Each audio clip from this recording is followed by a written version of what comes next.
Just pathetically crying in the corner of my room won't do me anything good, so I decided to make a decision, even it hurts my pride.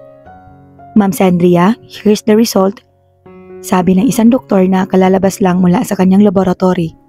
I fake smile and stood up. Thank you so much, Doc. Sagot ko at kinuha ang isang envelope na hawak niya. Lumabas akong tuluyan sa kanyang opisina. Tulala akong naglalakad. Hindi ko alam kung may paglalagyan pa ba ang sakit sa puso ko. As much as I wanted to loathe him for saying that, I can't. Hindi ko ata kaya na mabuhay si Hunter na walang ama. At ayoko rin mahiwalay pa kay Drevon. So, if DNA test would be the only thing to keep him, I'll gladly do it even it hurts my pride. I just fucking need Drevon in my life. Nabuhay naman ako ng 3 taon na wala siya. It's a mental and emotional torture and I don't want to go through the same process again. Kung DNA test at prueba lang naman ang gusto niya, eh madali lang naman yun. Kaya nga't heto, hawak-hawak ko ang result ng test na pinamadali ko pang gawin. Kuya, sa Rockford Hospital po? Sabi ko sa taxi driver. Mabilis naman kaming nakarating sa Rockford Hospital at tinahak ko ang daan patungo sa opisina ni Drevon. He left early in the morning. I know he's here. He should be here. Malakas ang tibok ng puso ko habang naglalakad palapit sa pinto niya. Ilang araw na rin kaming hindi nag-uusap. We always avoided each other every day. Maging si Hunter ay madalang niyang pansinin. Laging gabi kung umuwi at madalas ay hindi ko na naaabutan sa umaga. Huminga ako ng malalim at dahan-dahang pinihit pabukas ang pintuan niya. I don't know what should I feel or what should I say. My world literally collapsed right at this moment while watching him kissing someone else. And that someone is Karina. Again, for the 100th time. Ano bang meron sa babaeng yun at hindi nila kayang lubayan ang isa't isa? Gaano kadaming beses ko ba silang makikitang nag-ahalikan sa harap ko? Pakiramdam ko ay dinudurog ang puso ko. Hindi nila napapansin ang presensya ko. They're busy doing their thing and I'm like a fucking pathetically stupid statue just standing here and breaking my own damn heart. Ang sakit. Ang sakit-sakit. Walang luha ang nais ko mawala sa mata ko. Hindi ko rin alam kung gumagana pa ba ng maayos ang utak ko. I just wanted to run away and hide, but my feet doesn't want to move. Drevon? I called him. It's almost a whisper. They both look at me, shocked like some sort of criminal caught in the act. Tinulak ni Drevon si Karina at gulat na tumingin sa akin. Nanginginig ang buong kalamnan ko. Hindi ko alam ang gagawin ko. Nangihina ako at alam kong wala na akong lakas para makipag-away pa. Can you give us some time? Saad ko at tumingin kay Karina na tila hanggang ngayon ay gulat pa rin. Mabilis naman siyang lumabas at naiwan kaming dalawa ni Drevon sa loob ng opisina. Yumuko ako. Hindi ko alam kung saan ako mag-uumpisa. I tried smiling at him and pretending that everything is okay. But the pain is intolerable. I could feel my eyes burning and becoming blurry. Look, I just went to laboratory to get you and Hunter's DNA tested. My hands were trembling as I opened the envelope. I felt like a stupid pathetic lady trying to ease the pain by smiling and pretending nothing happened. Levi, he called me softly, almost pleading. I smiled bitterly and looked at him. Nangingilid ang mga luha ko at hindi ko alam kung anong gagawin ko. Kinagat ko ang ibabang labi ko upang pigilan ang pagtulo nito. Bakit, Drevon? Ano bang kulang sa akin? Tanong ko. I even heard my voice broke. Wala. His eyes were pleading. Guilt and fear was evident in it. Araw-araw, tinatanong ko ang sarili ko kung ano bang mali sa akin. Kung saan ba ako nagkulang. Kung may mali ba akong nagawa. Dahil bigla ka na lang ng lamig. Drevon, wala akong ibang hinangad kundi makasama ka. Ikaw, ako, at si Hunter. Masaya naman tayo, di ba? Ayun pala, nakikarina ka na naman. Drevon, paulit-ulit na lang. Lagi na lang si Karina. Pagod na ako. I paused and gulped trying to stop myself from breaking down. I punched his chest as hard as I can, pero hindi sapat iyon upang ipakita kung gaano ako nasasaktan. I saw him clenching his jaw and his eyes were pleading. Or is it just my imagination? He wasn't dodging my punches. He just accepted everything. When I felt my strength has run out, Napaupo ako sa sahig. I cried, I bawled, I screamed in pain like a kid. Nilukot ko ang hawak ko na envelope at tinapon kung saan. It doesn't matter now. Pagod na akong masaktan ng paulit-ulit ng dahil sa isang lalaki at dahil sa iisang rason. Kung pagod ka na, edi umalis ka na, he said, which made my heart clench even more. I stormed away from his office, crying and broken. I heard him calling my name but I didn't bother to look back. He didn't even explain himself and just let me go like he didn't even care if I'm hurt or broken. Hindi ko alam kung paano pa ako nakauwi sa ganong kalagayan. Dumiretso ako sa kwarto ko at inimpake lahat ng gamit ko. Matapos mailagay sa maleta, ay dumiretso ako sa kwarto ni Hunter. Naabutan ko siyang natutulog. I walked slowly towards him and sat beside him. Hinaplos ko ang buhok nito. I guess we really need to live without his father. Sinimulan ko nang ayusin ang gamit ni Hunter nang marinig kong bumukas ang pintuan. Levi, tawag niya sa akin. Pinunasan ko ang luha ko at pilit nang umiti sa kanya. Tito Greg, I answered. Lumapit ito sa akin at ipinatong ang kanyang kamay sa balikat ko. Aalis ka? Tanong niya. Tumango ako at pilit na pinipigilan ang luha na nais na namang tumulo sa mga mata ko. Aalis na po kami ni Hunter. Magalang na sagot ko. Huminga ito ng malalim at tumango. May kinuha ito sa kanyang bulsa. This, he paused. My son told me to give you this. Napatingin ako sa hawak niya. 2 passport na may kasamang tiket. Napakunot ang noo ko sa sinabi niya. But I know you won't accept this. This is an all-expense paid stay at Canada. Tumawa siya ng mahina at umiling. Tama po kayo, hindi ko po matatanggap yan. Mapait na sagot ko. Ano to, bayad? Bayad sa lahat ng sakit na binigay niya? No way in hell. I know, that's why I wanted to give you this. Binalik niya sa bulsa niya ang 2 passport at nag-abot ng panibagong tiket. I personally bought this for you. Drevon didn't know about this. I just want to give my son some lesson. Hindi ko maintindihan ang sinasabi niya. Inilapit niya sa akin ang 2 tiket at pinigilan ko ang pag-iyak ko nang makita ang pamilyar na tiket. Kung hindi mo mamasamain ay nag-research ako ng konti sa iyo. Nalaman ko na may tahanan ka mula sa isang isla na malayo rito sa Maynila. So I bought a ticket for you. I know you're having a hard time right now. And I know you need someone to lean on. That's your parents. Alam kong miss ka na rin nila dahil sa tagal mong nawala. Hindi ko na napigilan na mapaiyak sa sinabi niya. Tinanggap ko ang inabot niyang tiket at tumango. Maraming salamat po. Take care of my grandson and see you soon. After talking to Drevon's father, umalis kami ni Hunter sa mansyon na iyon. God knows how painful it is. Halo-halo ang emosyon sa puso ko. Hatred, pain, and anger. Karga-karga ko si Hunter na nakatulog muli. I was walking without direction. Yes, we have tickets, but my mind was blank. Just when I thought we finally had a happy ending, I was wrong. I almost jumped when a loud car horn caught my attention. Kunot-naw akong napatingin dito. The window slowly opened. Tumambad sa akin ang isang taong matagal-tagal ko rin na hindi nakita. A guy who was always there when my life was in chaos. I figured you need a ride? Saad niya sabay baba ng sunglasses niya at kumindat pa sa akin. Hop in babe. Dagdag pa niya at lumabas na siya sa kanyang kotse at tinulungan akong bitbitin ang mga bag na dala ko papasok sa kanyang sasakyan. Wala na akong nagawa kundi ang sumunod sa kanya at pumasok sa kotse niya.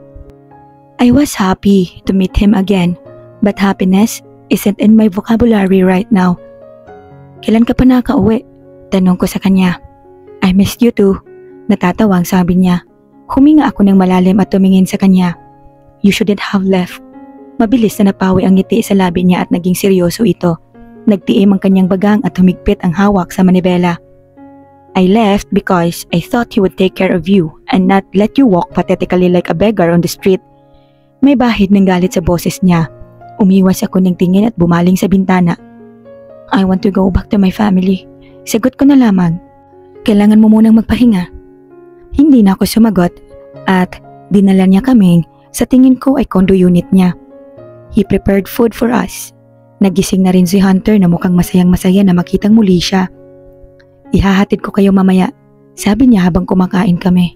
Mama, aalis tayo? Tanong ni Hunter na mukhang walang kaide-ideya sa mga nangyayari. Yes baby, we are going to see your grandparents. Sagot ko sa kanya. Kasama si Daddy and Papa? Nagkatinginan kami ni Nightmare sa sinabi niya. Gusto mo bang sumama ako? Tanong ni Nightmare sa kanya. Yes, and Daddy too. Napayuko ako sa sinabi ni Hunter. Si Drevo na naman ang tinutukoy niya. How could I even explain to him that we might not be able to show his daddy again? Pakiramdam ko ay dinudurog muli ang puso ko. Your daddy is busy, so for now, Papa will take care of you, okay? Nightmare patted his head and Hunter just nodded innocently. Nightmare looked at me. I bet he already understood everything, even I won't tell him. Hindi rin naman siya nagtatanong. My puffy eyes are enough explanation for him. Niligpit na ni Nightmare ang pinagkainan matapos naming kumain. Hunter was busy watching when Nightmare approached me. I don't need to know what happened. The pain in your eyes were enough. Paninimula niya. I sighed and played with my fingers. Yumuko ako. I don't know what to do. I whispered. He's a smart man. Maybe he has reasons. Napatawa ako ng mapait sa sinabi niya. Anong klaseng rason? Na may mahal siyang iba? I caught him kissing someone, and what reason could justify that? Medyo napataas ang boses ko sa inis. Mabuti na lamang ay hindi yun naririnig ni Hunter. So, he cheated? Tanong niya. I can't exactly say he cheated on me. Kami ba? Kasal ba kami? Si Hunter lang naman ang koneksyon namin sa isa't isa. I answered. Huminga siya ng malalim at tumango. Let's not talk about it. Tara na. We need to catch the ship. Napatingin naman ako sa relo ko. 5 p.m. Ayon sa ticket, lalayag ang barko ng 7 p.m. We can't be late. Samantala, malalakas ang tibok ng puso ko pagkatapak ng aking mga paa sa isla namin. Kinakabahan ako. Anong sasabihin ng mga magulang ko? Nightmare was beside me. He was busy taking pictures like a tourist. Nakasuot pa siya ng shades habang buhat si Hunter. Kala mo namamasyal lang. Tara, aya ko sa kanya at naglakad kami patungo sa aming bahay. Sa labas pa lamang ay nakita ko na si Mama na nagbibilad ng isda. I bite my lower lip to stop myself from crying. I miss them so much. Nang magtama ang mga mata namin, halata ang pagkabigla sa mukha niya. Divine? Gulat na sagot niya. Maya-maya ay bigla siyang pumasok sa bahay at nagsisisigaw.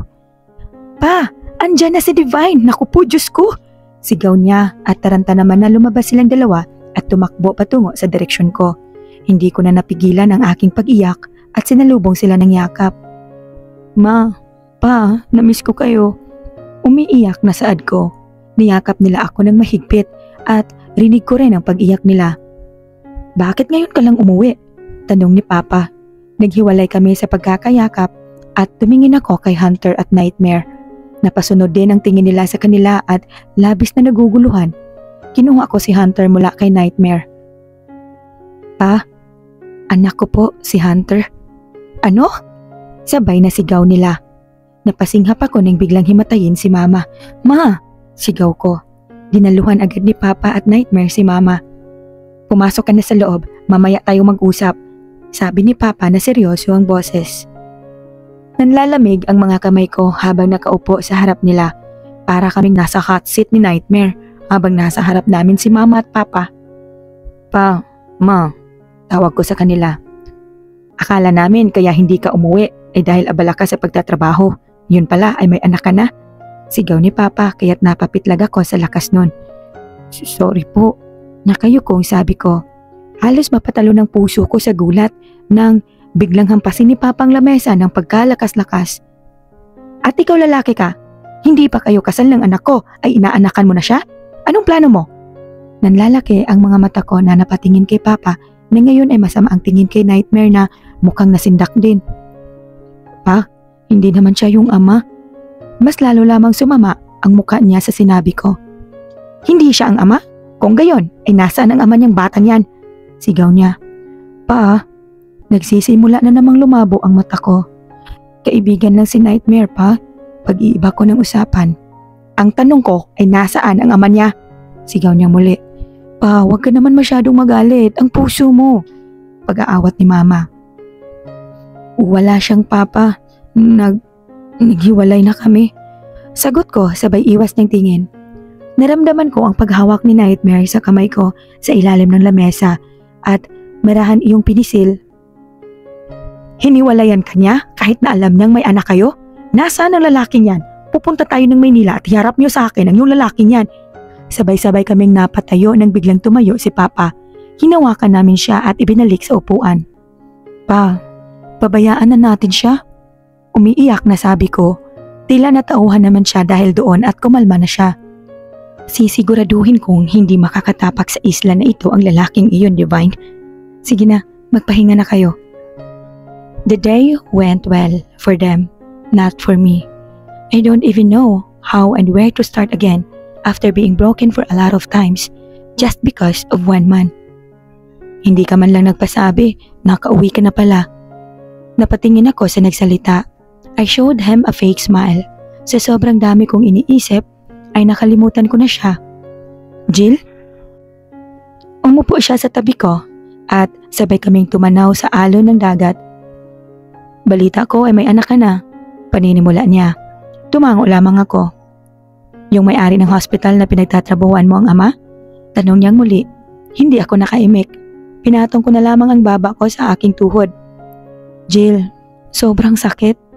I heard my voice broke because my throat started to burn and my eyes started to become blurry. Akala ko ayos kami. Akala ko masaya kami. Hindi ko alam bakit bigla na lang siyang nanlamig. Wala akong ideya kung bakit parang lumalayo siya sa akin. Ayun pala, may iba naman pala siyang gusto. Umasa kasi ako. Kaya ayan, nasasaktan na naman ako. I could feel him caressing my back to comfort me. I somehow felt home. Mas magaan ang pakiramdam ko ngayon na maraming tao ang handang tumulong sa akin. Unlike nung kaming dalawa lang ni Nightmare dati. Don't get me wrong. Nightmare was great at comforting. Pero iba pa rin kapag yung magulang at kababata mo ang nandyan para sa'yo. Kung ano man ang nangyari, ay alam kong wala kang kasalanan. Kaya ka umasa ay dahil nagbigay siya ng motibo para umasa ka. Normal lang ang masaktan kapag nagmamahal. Pinunasan ko ang luha ko at tumingin sa kanya. Anong gagawin ko, Jill? I asked him. Because I really don't have any idea what to do with my life now. Simple lang. Ibuhos mo lahat ng pagmamahal mo sa anak mo at gawin mo ang mga bagay na alam mong makakapagpasaya sa iyo. Napangiti ako ng mapait at ibinalik ang tingin sa dagat. He's my happiness.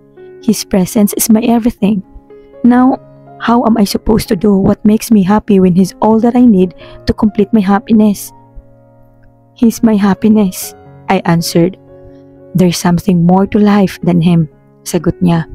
Bago mo pa siya nakilala, ay may isa ng bagay ang nakakapagpasaya sa'yo, he added. My forehead creased on his answer. Marunong ka nang mag-English? Gulat na tanong ko. Tumawa siya ng mahina at tumango. I studied for 3 years. Mas lalong nang laki ang mga mata ko sa sinabi niya. Madami na palang nangyari. Marami na rin ang nagbago sa loob ng 3 taon. And here I am, expecting that Drevon's feeling would stay the same. Why am I so stupid? At ano naman ang bagay na nakakapagpasaya sa akin? Tanong ko sa kanya. Being a nurse, that was your first happiness. Natahimik ako sa sinabi niya. I suddenly remember how I wanted to be a nurse so badly. Kahit ayaw nilang umalis ako, ay sinuway ko sila. Kahit gaano kahirap, hindi ko sinuko ang pangarap ko. Pag-isipan mong mabuti, maiwan na kita. Hindi ko na namalayan na nakaalis na siya sa harap ko.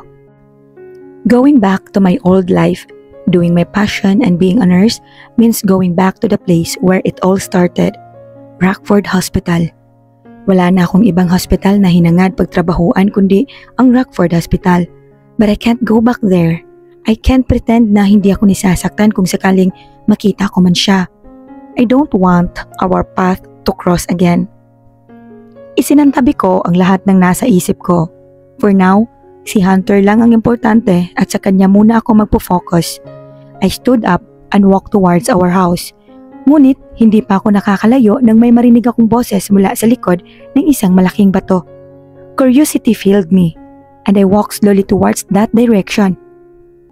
How's my favor, Kevin? He asked on the other line. It's Nightmare. I knew it. Don't tell that to my brother. I want him to realize how stupid motherfucker he is. Kumunot ang noo ko sa sinasabi niya. His brother? Does he mean Travis? At ano naman ang hindi dapat sabihin kay Travis? No, I know. Rockford already figured it out. Bigla na lamang bumilis ang tibok ng puso ko. Kahit apelido lang nito ang mabanggit, ay napakalakas ng epekto nito sa akin. Levi? Napatalon ako sa gulat nang bigla siyang sumulpot sa harapan ko. Damn, that was fast and quiet. Hindi ko man lang naramdaman. Bakit ka ba nanggugulat? Sigaw ko. Ako ang nagulat sa'yo. Bakit ka nandyan? Are you eavesdropping? Lumapit pa siya sa akin kaya't napaatras ako. No way. I answered but he just laughed. Okay. By the way, uuwi na ako mamaya. Biglang nagseryoso ang mukha niya kaya't napatigil din ako sa pag-atras. Bigla niya akong inakbayan at ginulo ang buhok ko. Just wait, everything will be okay, he said. Napatingin ako sa kanya. Hindi ko alam pero pakiramdam ko ay may iba pa siyang nais ipakahulugan. May nalalaman ba siya na hindi ko alam? Nightmare. May alam. Hindi ko na naitutuloy ang sasabihin ko nang isang malakas na pagputok ang halos magpabingi sa akin. Napayuko ako at napahawak sa tenga ko.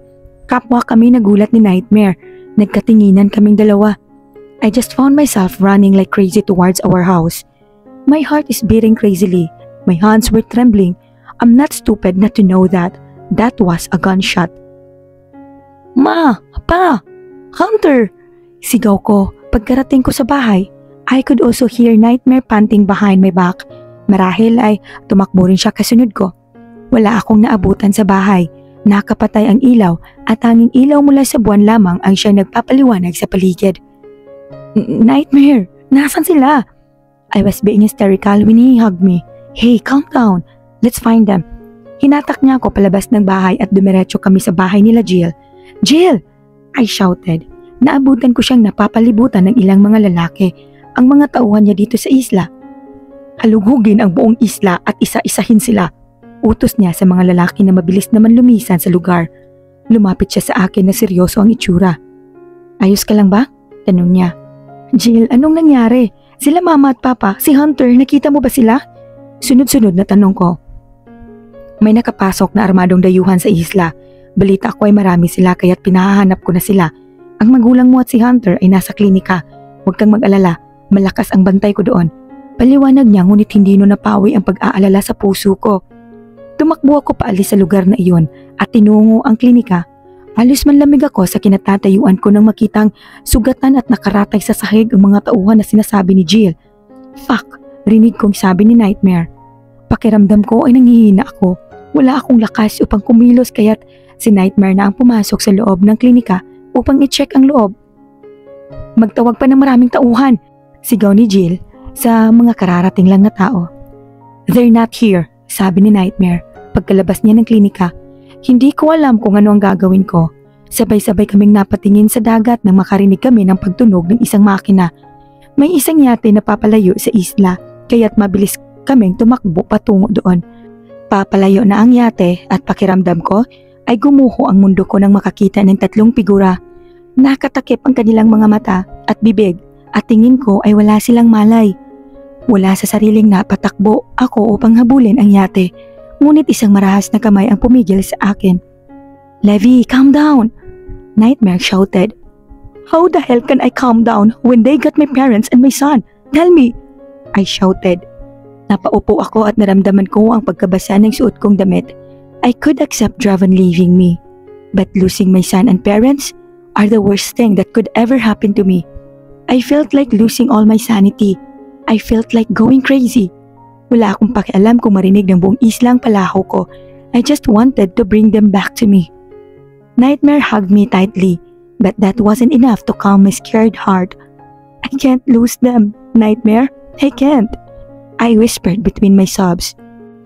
He won't let that happen.